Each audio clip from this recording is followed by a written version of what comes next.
Welcome thee back, adventurers, to the undiscovered country, adventures into the unknown known, where we find the unusual, the bizarre and the spooky in our everyday environment.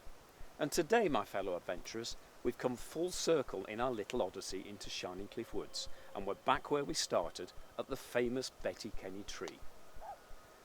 Now, I don't mind telling you that I've found all of this to be really quite spooky. There's something inherently creepy about woodland and forests, and Shining Cliff Woods just seems to ratchet all that up a notch or two.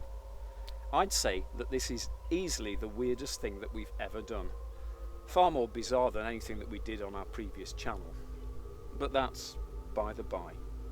We're back at the Betty Kenny tree for one last terrible tale. In the early 1960s, despite having suffered a couple of fires already, there was still much to behold of the Betty Kenny tree.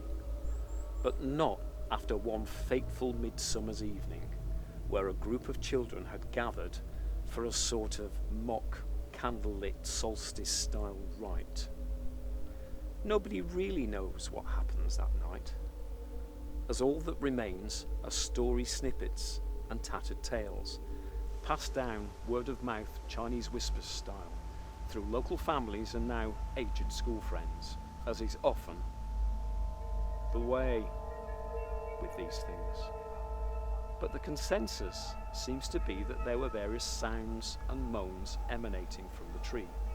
Apparently, the brave youths held it together and remained huddled round the tree until they heard the fateful moaning of a baby from within.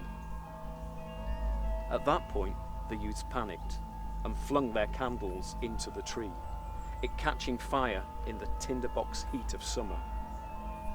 But that's not where it ends, my fellow adventurers.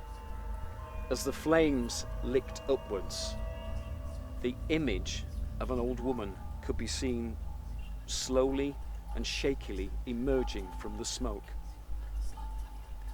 Betty Kenny herself, conjured forth to confront the children for setting her home on fire? Some say it was.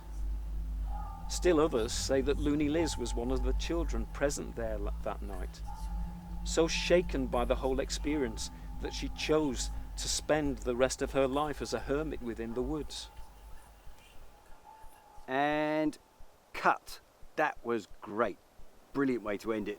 You can see those views ratcheting up to 20k or more when we upload this little lot. Well, let's hope so.